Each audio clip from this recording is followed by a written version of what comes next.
8 आदमियों को ज़कात मत दो, बात खत्म। सैयद, मालदार, जिनसे आप पैदा हैं, जो आपसे पैदा हैं,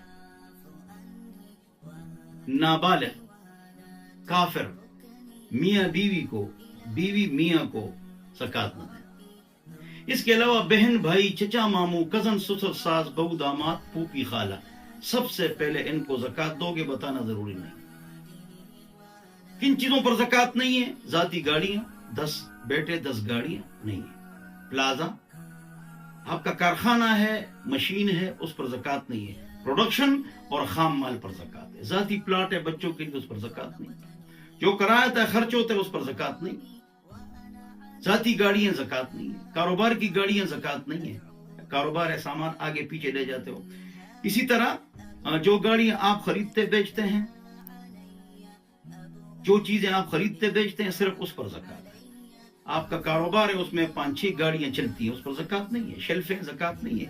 एसी है, ज़कात नहीं है। जो सामान आप खरीदते बेचते हैं उनकी कीमत फिरोख्त पर ज़कात है, जितने की बेचोगे।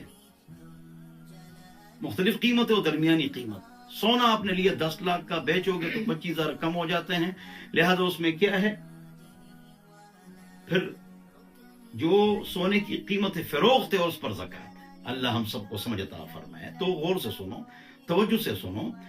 7.5 तोला सोना हो या 52 तोला चांदी हो, फिर ज़कात है। जिसके पास आजकल जनवरी 2025 है, तो जिसके पास 2.25 लाख रुपए हो तो वो ज़कात देगा तब जब साल रह जाए, तब जब वो कर्जे से पाक हो, खर्चे से पाक हो। एक आदमी की 10 लाख तनख्वाह है लेकिन घर में खर्च हो जाती है तो उस पर ज़कात नहीं है।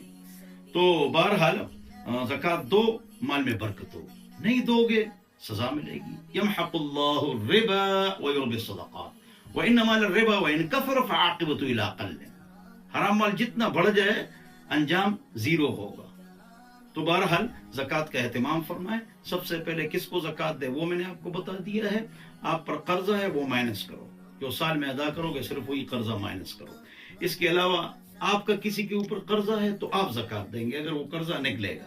नहीं निकलेगा, जब मिल जाए तब ज़कात दे दो। बहरहाल आप सवाल कर सकते हैं 0311 444 000 5, इस पर आप सवालात कर सकते हैं। वस्सलाम।